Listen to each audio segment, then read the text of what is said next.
Zdravím, môžem vás poprosiť o radu ohľadom dávkovania striebra pri korone. Ako dlho to môžeme jesť a čo je najlepšie na teplotu? Alebo teplotám, to je jedno. No keď je pri korone, v podstate vždy by ste mali nechať telo, nech sa s tým same pasuje. Striebro by sa v úvodzovkách nemalo odporúčať, ani sa neodporúča ako preventívny nástroj. Ako preventívny nástroj skôr použite napríklad Vita C-čko z ProImmuno, čo je z Duolifeu, alebo použite, čo ja viem, môžete použiť napríklad kúzu, keď cítite, že na vás niečo lezie, ale striebro už by ste mali použiť iba vtedy, keď cítite, že OK, už ten proces sa rozbehol, tak vtedy použijete striebro. A striebro sa používa, keď je väčší problém, tak každé 2 hodiny, 24 hodín. Keď sa to nezaberá, tak ešte pokračujete ďalšie 2-3 dní, kým to neprejde. Čiže toto je postup 1. Keď je to také, že relatívne, že cítim, že sa niečo deje, tak si ho dávate len o 18., o 20., o 22. polievková lyžica. V podstate ale nesmie to byť železná. Musí to byť, buď to použijete plastovú, alebo my to robíme tak, že doma máme poldecák. Tam zoberieme polievkovú lyžicu vody, nalejeme do poldecáku, urobíme risku a takto viete, máte odmerku, alebo bývajú také odmerky z liekov, čiže toto môžete použiť. A dávkujete to od problému. No a na teplotu najjednoduchšia forma je obklad z tofu.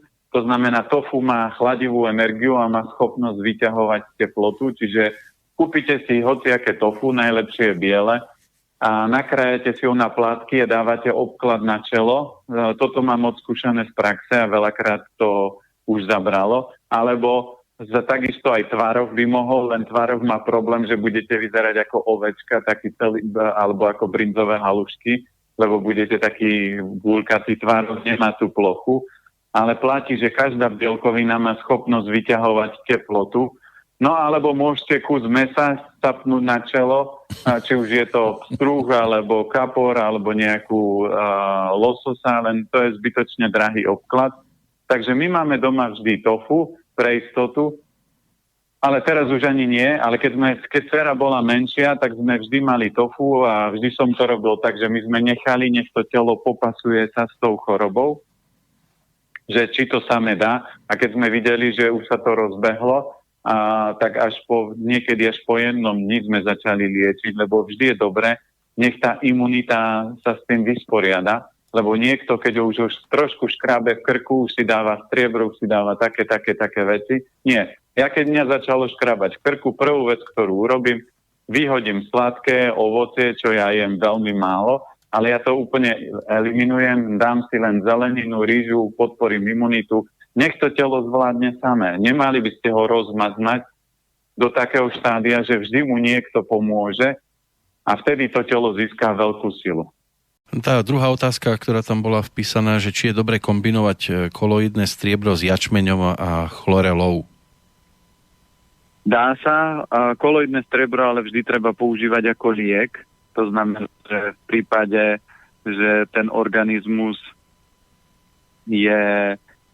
že vidíte, že ste chorí, tak si treba urobiť kúru koloidným striebrom, ale keď vám nič nie je, dávať si koloidné striebro preventívne je zbytočné, lebo tá imunita by mala sama pracovať a sama sa s tým vysporiadať. Čiže a keď už ste chorí, tak není problém dávať aj striebro. Striebro s jačmeňom je úplne v pohode.